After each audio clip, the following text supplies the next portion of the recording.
Joining us now is Dr. Yass Alizadeh, a clinical associate professor and the coordinator of the Persian program at NYU.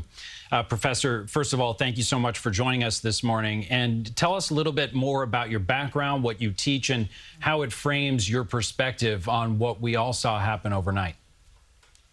Thank you for having me. Yes, I teach Persian at New York University. I'm the coordinator of the Persian program, and I've been teaching the wonderful language of Persian and the literature of Iran for a long time now. I'm from Iran. I'm Iranian American now, and I have family in Iran, my mother, my brother, and a whole lot of cousins and wonderful friends. Well, Dr. Alizadeh, what you're saying that you have family in Iran. Can you tell me a little bit about how they're responding this morning? Have you been able to be in touch with them? Well, we were in touch with them at 2 a.m. this morning, and that's before the regime once again cut off the internet. And right now, the whole country is in internet blackout. And so from then on, I couldn't contact my family at all. And so we don't know what's happening. But at 2 a.m., when the strikes had just started, everybody was excited, and there were videos coming from Iran where women, it was morning in Iran, so women are dancing on the streets. Students are screaming and are happy, and people are pointing to each other where the parts that have been hit. And so people are very excited and very, very grateful about this humanitarian intervention.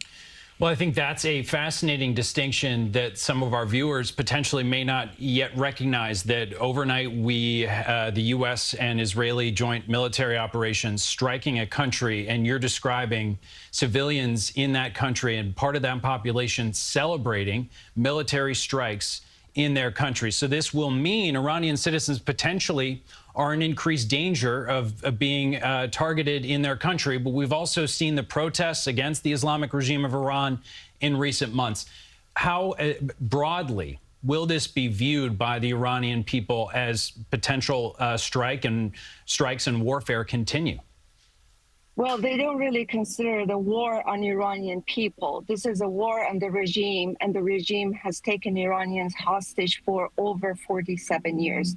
So they have been waiting for this moment to come, and we are grateful that the moment is finally here.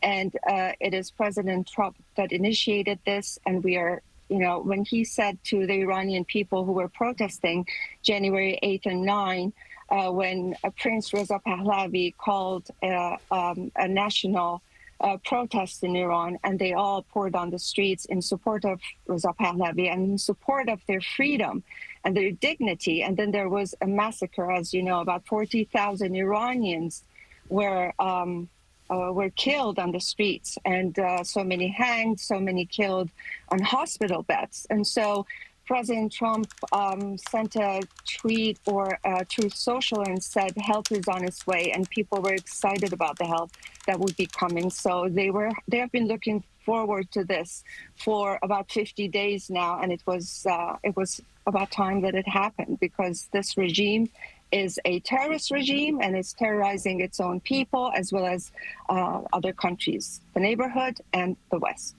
Do you foresee the regime making it difficult for the U.S. and Israel to attack it with missile fire without jeopardizing the safety, Professor, of the Iranian population? And I'm so grateful to you for taking us through that distinction.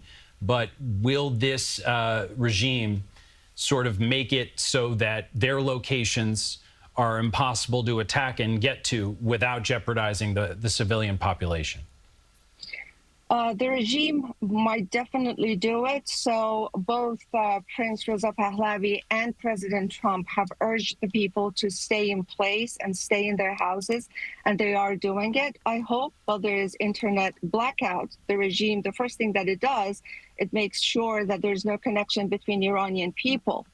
So this is a diabolical regime. But yes, it's going to make it difficult, but we do trust in the U.S. Army as well as Israeli Army, and we're hoping that everything will go well, and people will be safe, and there is as minimal number of casualties as possible. But we always say a war is bad, but the Islamic Republic is worse.